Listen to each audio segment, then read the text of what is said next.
Back in the early 2010s, Airbnb started gaining speed and getting money to grow. Even now, when hotel big shots talk in interviews, they always get asked about Airbnb. But they've been saying the same thing for a while. Cost is the big problem for hotels to grow. Now, Airbnb is doing something different. They're changing things on the side where they get the places to stay. Anyone can put up their room, flat, or house for rent on Airbnb without much fuss. This advantage is still not enough to put it ahead of hotels, and in this video, you'll learn why.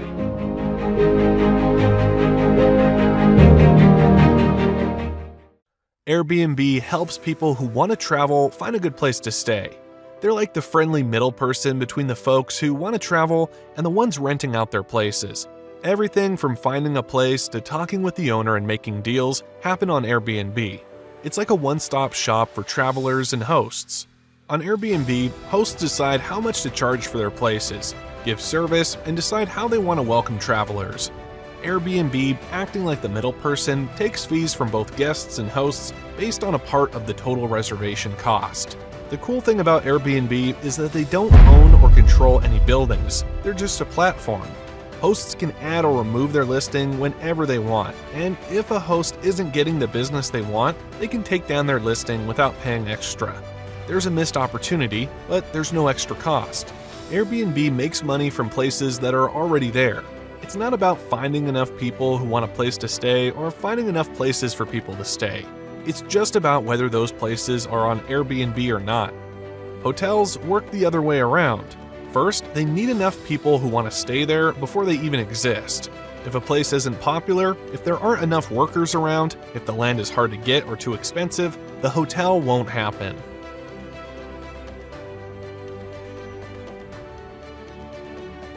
Unlike Airbnb, hotels face limits on how many can exist due to zoning rules. Airbnb operates as a business that relies on fees and doesn't own properties, making it lighter on assets. This platform approach has given Airbnb an edge over hotels when it comes to size. In 2021, Airbnb had 6 million active listings, while Marriott and Hilton combined, two big hotel names, only gave us 2.5 million rooms, not even half of Airbnb's listings. If we tally up the rooms from the 5 major hotel players, Marriott, Hilton, Hyatt, IHG, and Wyndham, it's still not as big as Airbnb. Looking at growth from 2020 to 2021, Marriott added 30,000 rooms. Hyatt and Hilton each added 50,000 rooms. IHG reduced 6,000 rooms, and Wyndham added 20,000. In the same period, Airbnb added a whopping 400,000 listings. This huge scale is a key factor driving Airbnb's overall revenue. Airbnb counts its gross revenue based on the total value of confirmed bookings. For instance, if a listing rents for $100 and Airbnb takes a 4% cut, they see $100 as their gross revenue, even though they don't own or manage the place. In 2021, Airbnb's gross revenue hit $5.9 billion, surpassing earnings from Hyatt, Wyndham, and IHG, and slightly edging out Hilton in annual earnings. But why aren't hotel leaders worried about Airbnb? Are they just putting on a brave face in public but panicking behind closed doors? The truth is, major hotel companies have been operating like Airbnb long before the startup came into existence. Disruption becomes challenging when both new entrants and established players follow similar operational models. The common perception of the hotel industry is that it's deeply traditional, involving companies purchasing land, hiring staff, constructing hotels from the ground up, and managing them directly. This holds especially when we look at the origins of the hotel industry.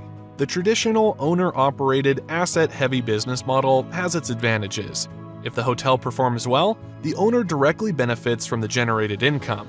Additionally, if the owner owns the land, they experience real estate appreciation, often yielding higher returns than the hotel itself. The traditional owner-operated hotel business model faces significant challenges, including high capital requirements, slow growth, elevated operating risks, and low cash-on-cash returns. Despite owners pocketing the income generated, they also bear all the operating expenses, OPEX, associated with running the hotel. Breaking even with the initial investment can take decades, and even though assets like land and buildings may have high book value, hotels often face cash flow challenges, needing daily income to offset operational expenses. This model becomes particularly fragile without strong financial backing. If a hotel underperforms in the asset-heavy, owner-operated setup, it can quickly lead a company towards bankruptcy. Examining the business performance of major players like Hyatt, Hilton, and Marriott before and after COVID-19 highlights the vulnerability of this model. The focus here is on the hotels these corporations directly own and operate. Before COVID, Hyatt and Marriott had achieved economies of scale with robust 20% plus gross margins. Hilton, while not performing as well, still maintained a positive 7% gross margin on the hotels it owned and operated. However, the landscape shifted after COVID. The hotel giants struggled to recover economies of scale, faced challenges in maintaining guest volume, and experienced significant drops in gross margins for the hotels they directly operate. Marriott's margin dropped to 8%, and Hilton even went into negative territory with a negative 14% gross margin. In the owner-operated model, reducing variable costs becomes one of the few levers to lower the burn rate. However, cutting employee hours, eliminating non-essential staff, and shutting down amenities, while effective in reducing variable costs, may not be sufficient to maintain margins when confronted with the high fixed costs inherent in the traditional owner-operated model.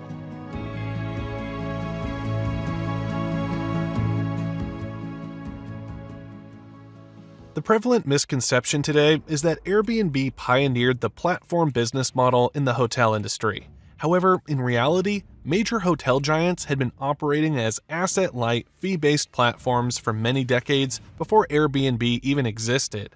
The platform business model is not a new or novel idea. Rather, it's a well-established and proven path that has enabled the hotel industry to reach its current heights, achieve higher returns, and unlock faster growth with reduced capital and operating risks. Under the franchise model, owners bear the initial startup costs and responsibility for hotel operations and staff management.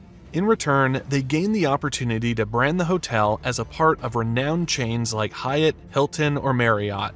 This affiliation allows them to tap into a thriving customer base, leverage brand prestige, integrate into established tech infrastructure and supply chains, and participate in robust loyalty programs like Honors or Bonvoy. Choosing to align with established hotel brands like Hyatt, Hilton, or Marriott offers significant advantages for new hotel owners. The burden of worrying about advertising, marketing, and building brand recognition is lifted.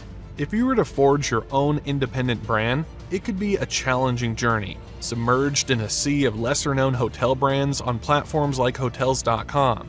Given that a substantial portion of hotel bookings, 2/3, cater to business travel, the likelihood of a business traveler taking a risk on an unknown hotel over the established consistency and reliability of a well-known brand like Hyatt, Hilton, or Marriott is minimal.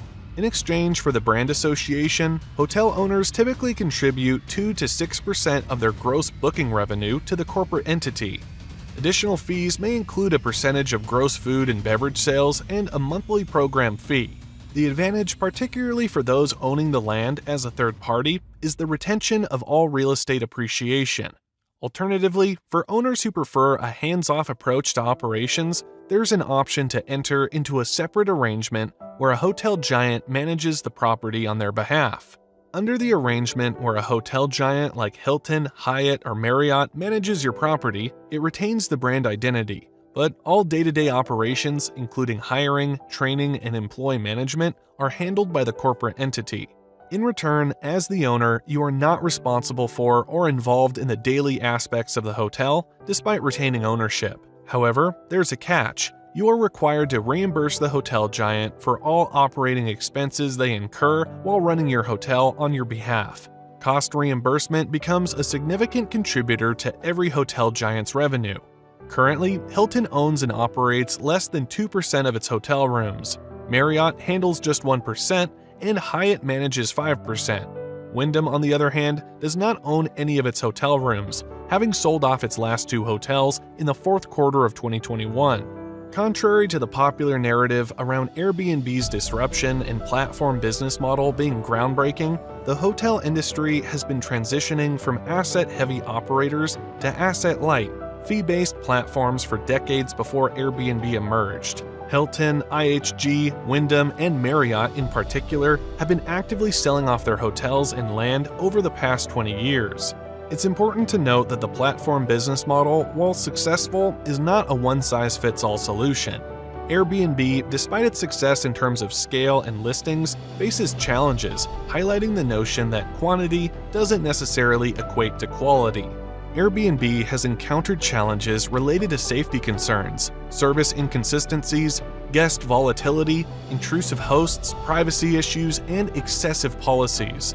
These factors have led some Airbnb travelers to feel more like burdens than welcomed guests. Additionally, regulatory changes, including mandatory city fees and license costs incorporated into each booking, have eliminated Airbnb's tagline of being cheaper or more unique than a hotel when facing similar taxation. The affordability that initially contributed to Airbnb's popularity now raises questions about how the platform will handle these challenges in the future.